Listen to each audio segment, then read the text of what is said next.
விஜயகாந்த் அவர்கள் பற்றி இதுவரை வெளிவராத சுவாரஸ்யமான அவருடைய நண்பர்கள் பகிர்ந்த தகவல தான் இந்த பதிவுல நம்ம பார்க்க போறோங்க.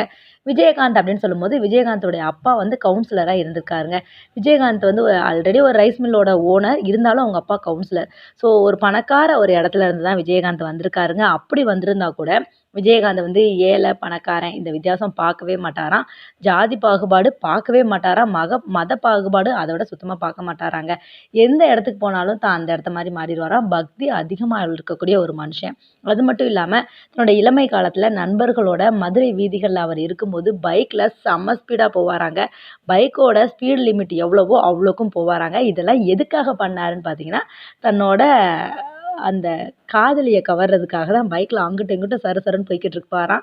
நண்பர்கள் எல்லாம் என்னடா பைக் எடுத்துட்டு ரொம்ப தீவிரமா போய்க்கிட்டு இருக்கேன்னு கேட்கும்போது, எல்லாம் அந்த லவ் மேட்டருக்காக தான் அப்படிங்கிற மாரி சொல்லுவாராங்க. அந்த பொண்ணு யாரு அப்படிங்கிறத சொல்லாமலே விட்டுருக்காரு.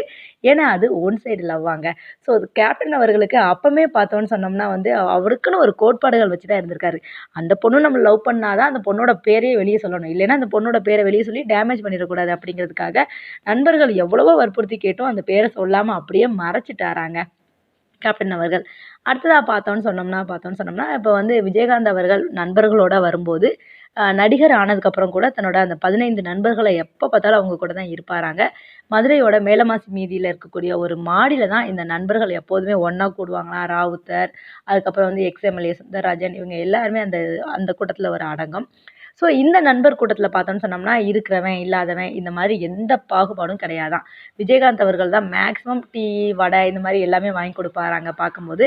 ஸோ இல்லைன்னா இன்னொரு நண்பர் இந்த மாரி மாத்தி மாத்தி வாங்கி குடுத்துருப்பாங்களாம். இன்னைக்கு நீ குட்றா, இன்னைக்கு நான் குட்றேன் அந்த மாரி பேச்சே அவங்களுக்குள்ள இருக்காதாங்க. அந்த அளவுக்கு விஜயகாந்த் வந்து ஒரு கண்ணியமான பழக்கத்தில தான் இருந்திருக்காருங்க. அதே மாரி வந்து சினிமா பார்க்க போறது, ஒரே படத்த மறுபடியும் பார்க்குறது, தீவிர ரஜினியோட ஃபேனா இருந்திருக்காருங்க. அவர் சினிமாக்கு வர்றதுக்கு முக்கிய காரணமே ரஜினி அவர்கள் தான் இருந்திருக்காருங்க. ஏன்னா விஜயகாந்த் அவர்கள் வந்து அவர்கள் நண்பர்களோட சேரும்போது, அந்த மாடியில ஒரு புரொடியூசர் வந்து ஆஃபீஸ் வச்சிருந்திருக்காரு. Cinema producer. அவரோட ஆஃபீஸ் வந்து ஃபங்ஷன் நடக்கும்போது, அங்க ரஜினிகாந்த் வந்திருக்காருங்க.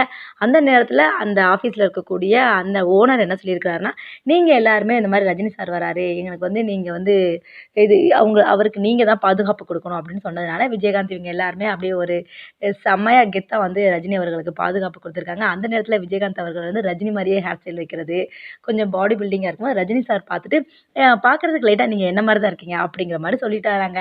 அதிலிருந்து நண்பர்கள் உசுப்பேத்தி, உசுப்பேத்தி விட்டு தான் இன்னைக்கு விஜயகாந்த் வந்து ஒரு மிகப்பெரிய நடிகராவே வந்திருக்காருங்க. ஸோ விஜயகாந்த் நடிகரா வர்றதுக்கு காரணம் அவருக்கு நடிப்பின் மேல இருந்த ஒரு தீராத காதல் தான். இருந்தாலும் நண்பர்கள் எல்லாருமே, "நீ ரஜினி மாரி இருக்கடா, நீ ரஜினி மாரி இருக்கடா, உனக்கு ரஜினி தான் போட்டி." அப்படிங்கிற மாரிலாம் ஏத்தி விடுவாங்களாம். ஸோ அதையே பார்த்துட்டு தான் இவரும் ரஜினிய நம்ம ஃபாலோ பண்ணணும் அப்படிங்கிறதுக்காகவே சினிமா உலகத்துக்கு வந்திருக்காருங்க. வந்து ஜெயிச்சு இன்னைக்கு மக்கள் மனசுல கேப்டன் விஜயகாந்த் அப்படின்னு சொல்லி ஒரு நிறைஞ்ச மனசுல எல்லார் மனசுலயும் நிறைஞ்சிட்டாரு அப்படின்னு தான் சொல்லணும்.